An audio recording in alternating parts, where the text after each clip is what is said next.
Well, here we are once again, folks, and last time I said that I'd occasionally like to share a poem from one of our great poets, and there's none as great as far as I'm concerned as Banjo Patterson.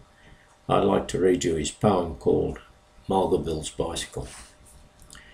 'Twas Mulga Bill from Eaglehawk that caught the cyclone craze. He turned away the good old horse that served him many days. He dressed himself in cycling clothes, resplendent to be seen. He hurried off to town and bought a shiny new machine. And as he wheeled it through the door with air of lordly pride, the grinning shop assistant said, "Excuse me, can you ride?" "See here, young man," said Mulga Bill, "from Walgett to the sea, from Conroy's Gap to Castlereagh, there's none can ride like me. I'm good all round at everything, as everybody knows. Although I'm not the one to talk, I hate a man that blows. But riding is my special gift, my chiefest sole delight. Just ask a wild duck, can it swim? A wildcat, can it fight? There's nothing clothed in hair or hide, or built of flesh or steel. There's nothing walks or jumps or runs on axle, hoof or wheel. But what I'll sit while hide will hold, and girth and straps are tight. I'll ride this here two-wheeled concern, right straight away at sight." 'Twas Mulga Bill from Eaglehawk that sought his own abode, that perched above the Dead Man's Creek, beside the mountain road. He turned the cycle down the hill and mounted for the fray. But ere he'd gone a dozen yards, it bolted clean away. It left the track and through the trees just like a silver streak. It whistled down the awful slope towards the Dead Man's Creek. It shaved a stump by half an inch, it dodged a big white box. The very wallaroos in fright went scrambling up the rocks. The wombats hiding in their caves dug deeper underground, as Mulga Bill, as white as chalk, sat tight to every bound. It struck a stone and gave a spring that cleared a fallen tree. It raced beside a precipice as close could be. And then as Mulga Bill let out one last despairing shriek, it made a leap of 20 feet into the Dead Man's Creek. 'Twas Mulga Bill from Eaglehawk that slowly swam ashore. He said, "I've had some narrow shaves and lively rides before. I've rode a wild bull round a yard to win a £5 bet. But this was the most awful ride that I've encountered yet.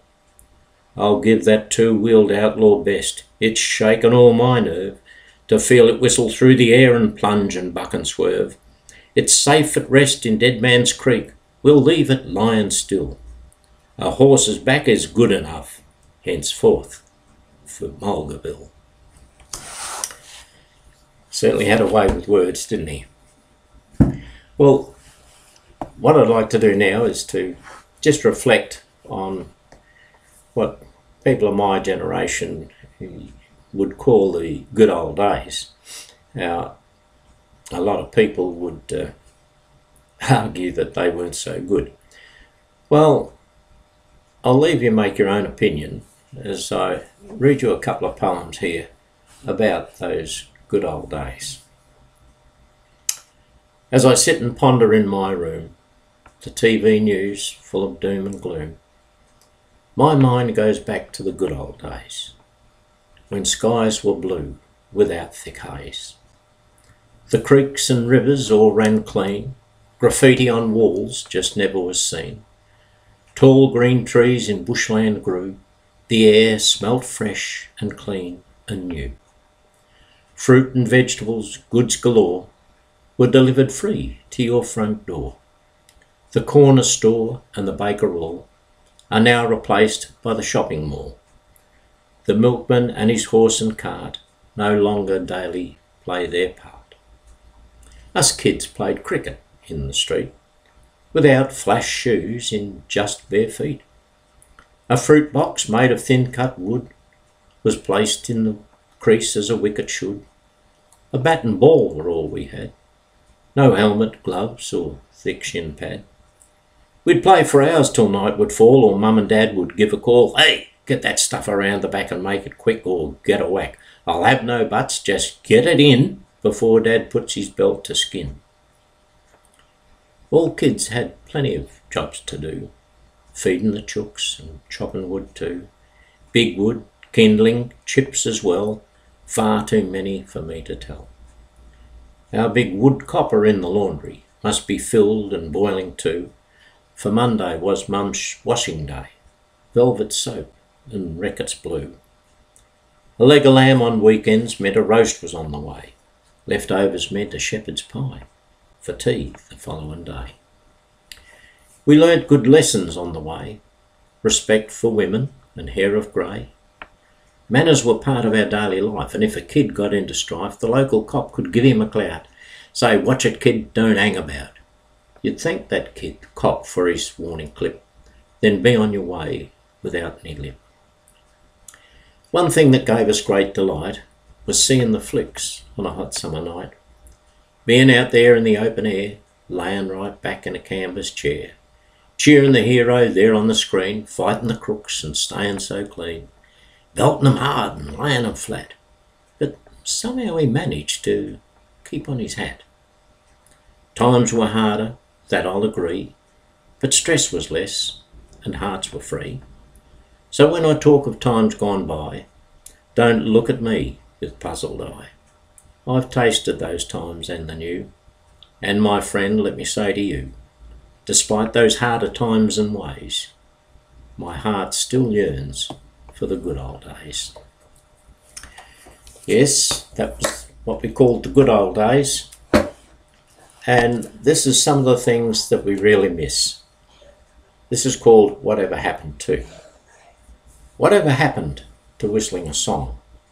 Whatever happened to sorry, I'm wrong? Whatever happened to tipping the hat? To kids standing up and manners like that? Whatever happened to saying good day to folks that you met as you went on your way? Whatever happened to neighbours at home? A chat at the fence, not a text on the phone. Sleeping outside when evenings were warm, just in our undies, out on the lawn, staring up, looking at stars in the sky, or watching the clouds as they slowly passed by. Whatever happened to kids having fun, getting up early to go for a run, make-believe games for girls and for boys, enjoying themselves without many toys? What about things like respect for the law, or leaving your key in an open front door? Walking back home from the movies at night without any fear or feeling or fright? Whatever happened to marriage for life, living and caring for family and wife? Everyone seems to do their own thing, afraid of commitment or wearing a ring. People may say that I live in the past, but progress has come just a little too fast. The things that I mentioned cost nothing at all, and wouldn't cause progress to stumble or fall. People have changed, I'm sorry to say, so I'll keep on living in my yesterday. Well, we'll leave it there for today, and maybe next time we can go into a few little comedy ones, and also reflect again on a few other things. Thanks.